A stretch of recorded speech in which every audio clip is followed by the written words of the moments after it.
Detroit's road woes continue as they fall 5-3 in Carolina.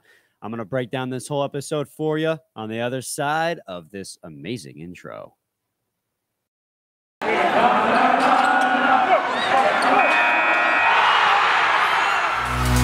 You're Locked On Red Wings, your daily podcast on the Detroit Red Wings, part of the Locked On Podcast Network, your team every day.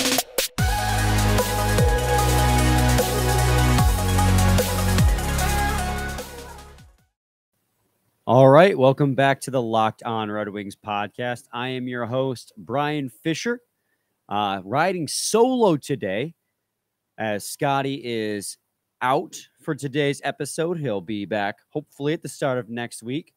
I'm going to break down this entire game where the Carolina Hurricanes beat the Detroit Red Wings 5-3. The Wings' road woes continue.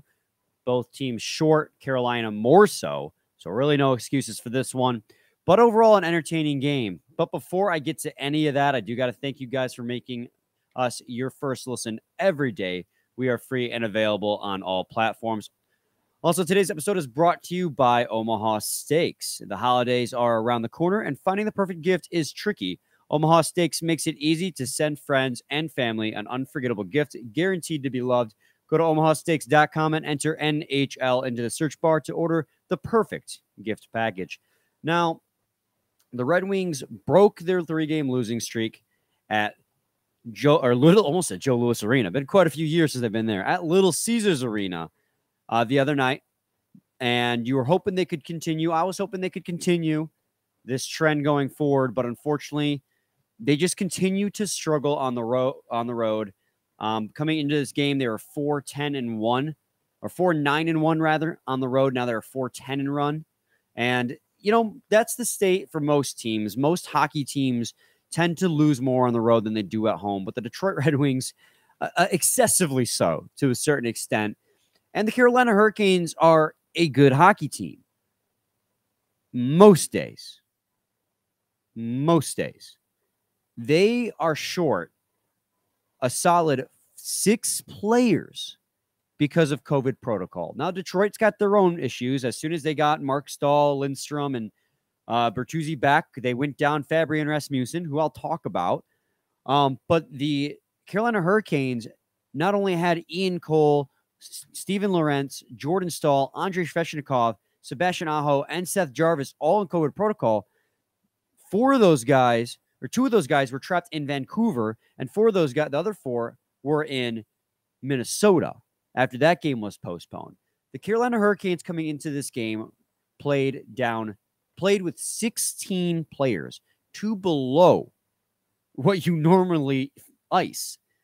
And so coming into this game, even though you're on the road, this isn't a game you can lose. And I mean that from the regard that you can't let yourself lose to a team that's short 2 players. Now, Detroit was short of forward because Rasmussen was out. They played with only 3 centers in this hockey game. But they added an extra defenseman to make up for it. They ran 7 defensemen, with Osterley being the 7th. Or actually, technically, Mark Stahl was the 7th, and Osterley and Lindstrom were the final pairing. But the point remains, Detroit had a full 18 guys, whereas Carolina only had 16. You can't come into this game and drop an egg like that to the Hurricanes on the road when they're short 2 players. Now, I'm coming off as harsh. Overall, it was actually a pretty damn entertaining game. It's just the fact that they're down 2 players on their entire roster, and you still let them beat you.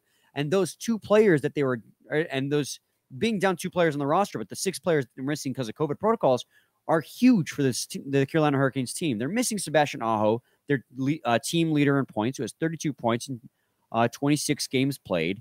They're missing Andrei Svechnikov, who's their second biggest point getter, who has 21 points in 16 games played. You know, they're also missing Jordan Stahl, who is their captain. He's also around in the middle of the roster points-wise, only 8 points, not the best season for him. As well as, you know, as I've already stated, Steven Lorentz and Ian Cole and Seth Jarvis. So they're missing a lot of guys on their team who bring offense. Jarvis having himself 11 points in 20 games played, that over half point per game. He's been a pretty good middle six forward for that hockey team. So not only are they down 2 players coming into this hockey game, but they're down their best talent coming into this hockey game. And the Detroit Red Wings drop the game 5-3 to a depleted Carolina Hurricanes team. It was a fun game to watch. Don't get me wrong. Ned didn't have his best game either. And I think that may have been the biggest detriment in this game. He faced 32 shots, but only made 28 saves. Obviously, the empty net goal does not get counted against him. But Alex Nedeljkovic, that second goal that Nino Niederreiter scored, the game winner in the end, breaking down the wing, Moritz Seider took the angle on him. He shot the puck from the boards over the shoulder, over the glove of Alex Nedeljkovic, off the post and off the inside of that near side post and then in the net. That's a save that Nedeljkovic has to make. And I was hoping that coming into Carolina, this would be Alex Nedeljkovic's revenge game, so to speak. Coming into Carolina, the team that didn't want to pay him what he wanted to get paid after having a Calder finalist season, I was hoping against all hope that he would show out. And he didn't. He was okay. He wasn't awful, but Frederik Andersen was just a little less awful in this game. He only made 23 saves and 26 shots. He had for 3 goals against, obviously. They lost 5-3. But the goalies were the weakest part for both teams in this game, as it was an offensive showcase from start to finish. You would just hope that the Red Wings depth would show a little bit more life. Sam Gagner had a really nice goal, didn't give up, and it was a nice shot off the boards, or not shot off the boards, what I'm saying. It was a rebound that came off the goaltender, and he turned around and fired it. It was a nice goal for him. But outside of that, it was your usual suspects who were scoring goals for the Detroit Red Wings. Dylan Larkin got one, assisted by Lucas Raymond. Tyler Bertuzzi got one, assisted by Lucas Raymond. I mean, it's nice to see, and Scotty and I have ranted and we've raved about it all season long, and it's so fantastic to see these players performing so well. Lucas Raymond, Moritz Seider had another good game too. I don't want to discount that. Defense actually played okay in my eyes. This is one of their better games so far this season. Made mistakes for sure, but based on what we've seen in the past, it could have gone a lot worse. But 2 of your 3 goals were scored from your top lines, and it was the usual suspects every time, which, that's what you get from your top line. But when the Carolina Hurricanes are so depleted and their depth scoring is still able to score 5 on you, it gets a little concerning when you can't get it going all at the same time. And Scotty and I have talked about how getting it to all mesh at once is a really big problem for this team. Some days the top line will go silent, as will happen. Other days, depth scoring will pop off, as will happen. And sometimes defense looks like garbage, as will happen. But it's about getting all those pieces moving at the same time to make this a consistent hockey team. The fact of the matter is that top line's the only line that showed up in this game. In fact, Bertuzzi didn't really start playing until the second period. But once Bertuzzi started going, he started going. But so far, I've only really talked about the negatives of this game. And yeah, losing to a team that only had 16 skaters, especially when they're missing their best players due to COVID protocol, stings. But there were some positives of this game. I said it, haven't really praised a lot about it, but I've said it. There are positives in this hockey game to talk about, and I do want to talk about them. But first, I have to talk to you guys about Omaha Steaks. Guys, I had my first Omaha Steaks burger about 2 weeks ago now, and I can't get over it because it may have been the best burger that I've ever had. And by using promo code NHL, you can get 8 free burgers. So, guys, it's time to do it. If you love meat, which I love meat, I said it. Definitely get yourself some Omaha Steaks, Omaha Steak burgers, bacon wrapped filet mignons, using code NHL. The holidays are right around the corner, and finding the perfect gift is tricky. Omaha Steaks make it easy to send friends and family an unforgettable gift guaranteed to be loved. Go to omahasteaks.com and enter NHL into the search bar to order the perfect gift package. For $99.99, you will get 24 entrees like the world-famous bacon-wrapped filet mignons, chicken breasts, sides, desserts, and so much more. When you use code NHL, you'll get an additional 8 Omaha Steak burgers for free with your order. And those are the burgers that I keep raving about. Like, come on, you got burgers. You get some cheese on there, get some lettuce, some pickle, and Not really onion and tomato. Not onion and tomato guy. Anything that's vegetables or fruit, I'm going to die an early death because of heart disease. Let's be honest, guys. But it's not going to be because of Omaha burgers, because those are lean, mean meat machines. We've all heard reports about shortages and shipping delays, so don't wait. Order the perfect gift package today at omahasteaks.com, and you'll get 8 free burgers when entering the code NHL. Achieve gifting greatness with Omaha Steaks. Incredible flavor, incredible value, and 100% guaranteed. omahasteaks.com, keyword NHL. Also got to talk to you guys about your favorite Built Bar. The holiday season is here. Grab the protein bar that tastes like a candy bar, or even better yet, Built Bar. Filled with so much holiday goodness, rich with decadent flavored, covered in chocolate, but amazingly low in calories, sugar, net carbs, and fat, but high in protein. It's not a protein bar without being high in protein, and Built Bar is just that. You get the best of both worlds, delicious and healthy. With so many flavors to choose from, you'll have a hard time. Will you have raspberry or mint brownie, cherry or double chocolate, cookies and cream or peanut butter brownie? The one thing you don't want to do, though, because there's all these amazing flavors, you don't want to bring up your favorite Built Bar at family parties. It's the season of peace and love, but people are so passionate about their Built Bars, they'll fight, and they'll fight, and they'll fight. It'll get out of hand, and that peace and love will be gone. But if you do want to cozy up to something warm, here's a holiday secret. Dip your Built Bar into a piping hot cup of cocoa. Let it melt a little and give your beverage a bit of that Built Bar flavor. Plus, you'll have a nice melty Built Bar to go with it. Be sure to have a couple of napkins on hands, because that it gets a little melty, and I tend to stain a lot of my white shirts. But they're undershirts, so I get away with it. Go to Built.com, use promo code LOCKED15, and you get 15% off your order. Use promo code LOCKED15 for 15% off at Built.com. Segment 2 here, Locked On Red Wings podcast. I'm your host, Brian Fisher, riding solo today as Scotty got the last 2 days off, that lucky dog. And we're talking about the Detroit Red Wings falling to the Carolina Hurricanes 5-3 in Carolina. As many of you already know, second segment, you guys have been with me for 10 minutes. You know this stuff already. I want to start talking about some of the positives in this game. And that was, of course, I think number one, first and foremost, was Tyler Bertuzzi. His second game back after coming off COVID protocol is had 11 games now of not scoring a goal in goal games in which he played, obviously.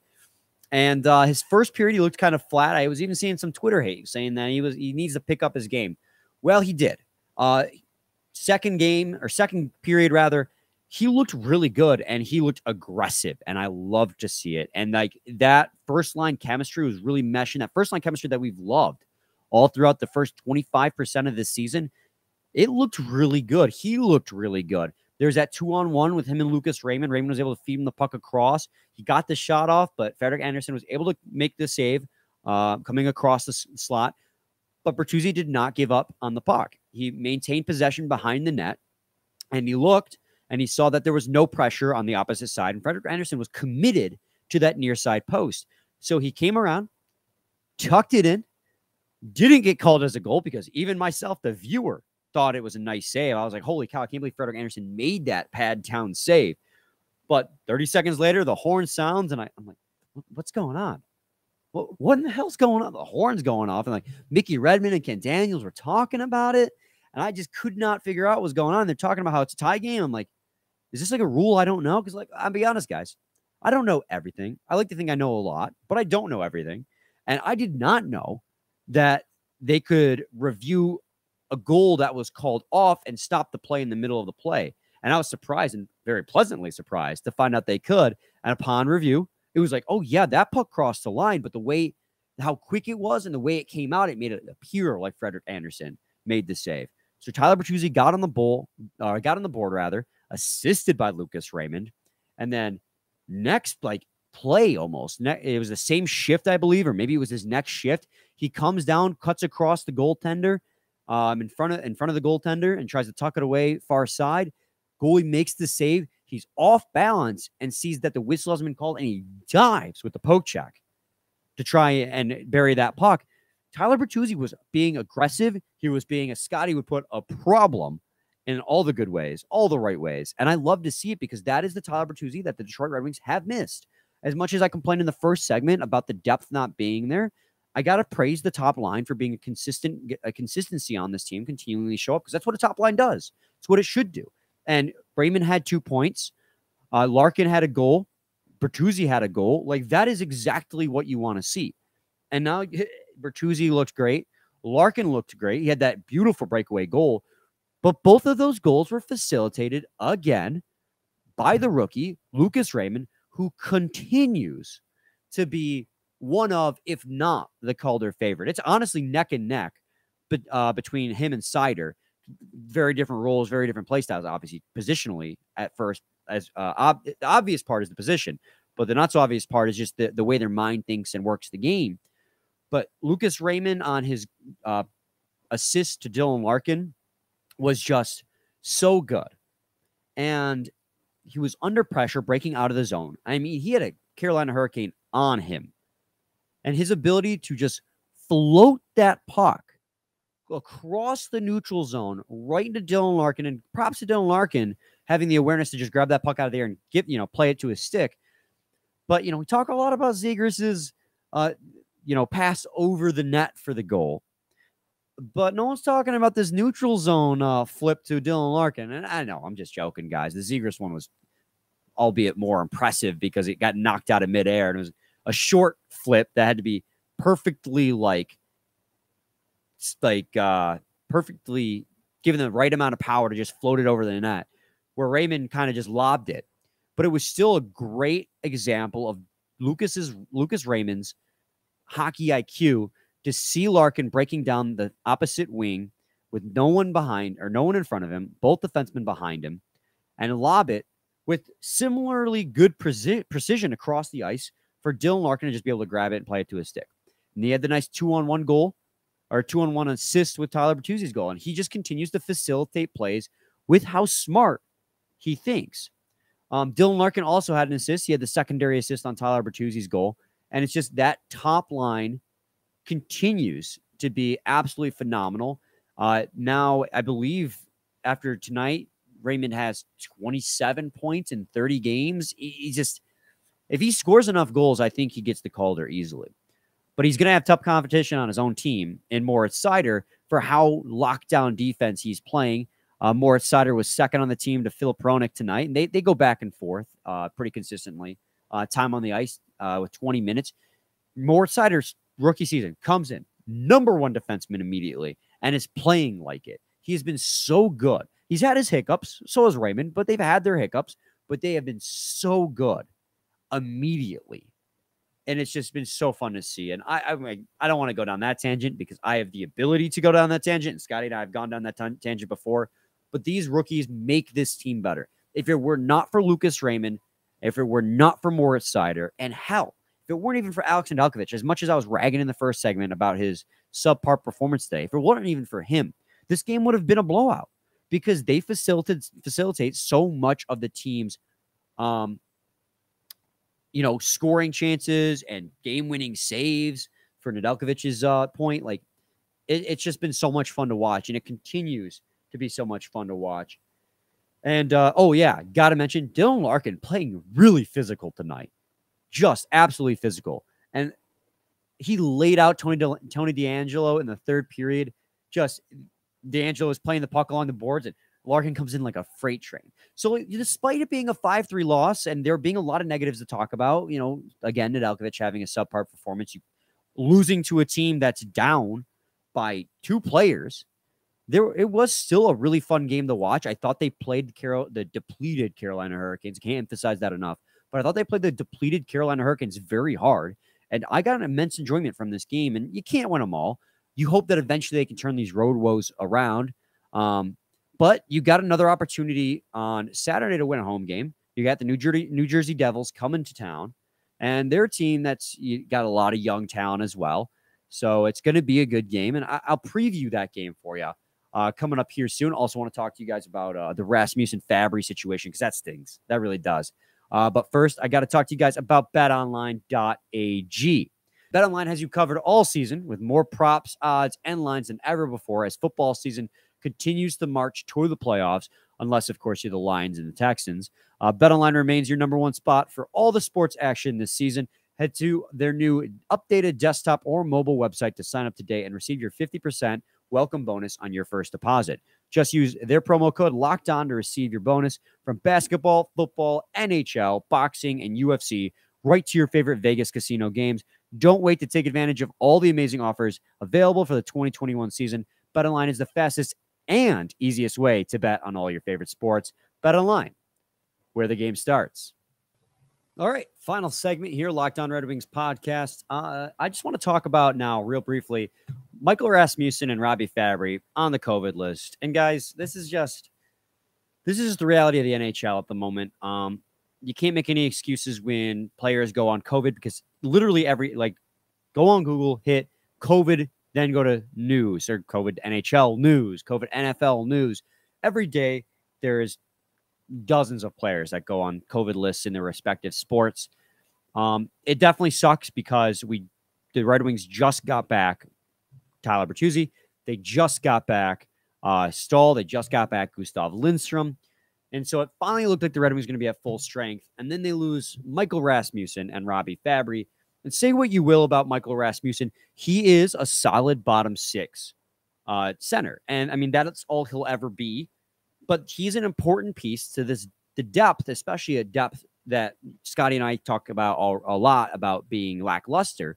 When you take away from that already lackluster depth, one of your centers that can play that bottom six role in a pretty, decent, I guess, fashion, it does sting. And then Robby Fabbri, of course, who recently got hot, playing top line minutes until Bertuzzi came back, earned himself a 3-year extension. Boom, gone, COVID list. It's a very unfortunate situation for him. Both of those men, that they go on the COVID protocol list right then and now, and especially because Robby Fabbri is we talk about how potent that top line is. The second line is pretty good too. Robby Fabbri is probably the best player, most consistent player on that second line, along with Pius Suter. There's an argument to be made there, but that the Zadina and Nemesnikov now is constantly switching positions on that second line because Zadina can't get his motor going, and Nemesnikov is having a sneaky good season in his own right, on pace for a career high in points. It's just a real shame that you're probably your fourth most productive forward on your team is now out because of COVID protocol. But it's just hard at this point, guys, to complain about it or be like, this is the state of the game. Every week, the Detroit Red Wings and every team in the NHL is going to lose a few players to COVID protocols. And fortunately, it's almost dastardly to say this, but the Red Wings have gotten lucky in comparison to the Carolina Hurricanes, who have lost 6 at the same time due to COVID protocols. The Red Wings are fortunate enough to just lose 1 or 2 people at a time. And, obviously the wish here is that they stay healthy and that they, come back as soon as they're available. And if, assuming that they're positive, not a false positive like Larkin was earlier in the season, that they're asymptomatic and they stay healthy. But this is just a situation that every team in the NHL is dealing with, and losing Fabbri and Rasmussen, who are key pieces of your depth that already struggles. They're guys that are key pieces to this depth. You guys probably don't want to hear, but Rasmussen is a key piece of that bottom 6 core, and you lost him, and you're going to lose him for 10 days probably. It's going to make it even harder when the Devils come to town, or when the Avalanche come to town. It's going to be a very difficult stretch ahead. But that is the state of the NHL. Every team is dealing with this. So Red Wings fans, the Detroit Red Wings themselves, can't use this as an excuse. And you can't use it as an excuse when you look ahead to this game against the New Jersey Devils. Now, the Devils aren't a good team. They're not having a good season. They're 7th in the Metropolitan Division when they come into Little Caesars Arena on Saturday night. Almost forgot. I should remember this because Saturday is going to suck for me as an employee of Little Caesars Arena. This is a noon Pistons game and an 8 p.m. Red Wings game at LCA, and then a Pistons game on Sunday. So I don't understand the logistics of that, because it's going to be Pistons on the floor, covering up the ice to uncover the ice, to cover up the ice again. They should have just done Red Wings at noon, Pistons at 8 p.m. So they didn't have to keep doing that. And then I have to, help flip the entire store. But that's a different tirade for a different day. I don't make the schedules. No one at my work makes the schedules. We just deal with it, and we do the best we can. But the point being here is the ice might suck on Saturday with the Pistons playing just hours beforehand. But the New Jersey Devils come to town, and they are a team that is not very good right now. But they do have a they got a rookie in Mercer, who has been very exciting to watch this season. People try and make him into the Calder conversation. Dawson Mercer, you need to call. Sorry, dude. Like Sider, Raymond, those are your Calder favorites. Then Zegras, then maybe Mercer. Mercer is a good player, though, and you can't discount him. He's got 15 points in 28 games played with 7 goals and 8 assists. He's currently 5th on their team in points. Jesper Bratt leads their team in points with 24 points in 28 games, but it goes down from there. There's not a lot of offense to be had on this team. They got a few guys that are putting up points at a decent clip, but nothing the Red Wings can't match or do better than. Goaltending-wise, however, it's going to be either Scott Wedgwood or Mackenzie Blackwood, as former Detroit Red Wing Jonathan Bernier, who I loved his tenure as a Red Wing, has been hurt, dealing with a hip injury. Blackwood's been pretty good for them so far in 16 games played. He's got a .902 save percentage. Not great, but not horrible. Scott Wedgwood picking up the slack as a backup goaltender has been 880 save percentage. He's been okay. So, their goaltending hasn't been their strongest suit. It's been okay. So you can really capitalize on a down New Jersey Devil team. Again, at home against a team that's down bad. Where have you heard this before? It's just like talking about the New York Islanders of a couple days ago. And the Red Wings did follow through, and they did beat them, and handily at that. So it's another situation where the Detroit Red Wings should come in, and they should win this hockey game, playing against a team like the New Jersey Devils, who have lost a lot of hockey games recently. They're currently on a 4-game losing streak. They lost to the Islanders, guys. Like, come on now. Their most recent win was against the Flyers 5 games ago, coming off, say, give you guys a breakdown. 4-game losing streak, 1 win, 4-game losing streak. This is where we're currently at with the New Jersey Devils. Not saying you should take them, fans should take them lightly, and nor should the Detroit Red Wings themselves. And I know they won't.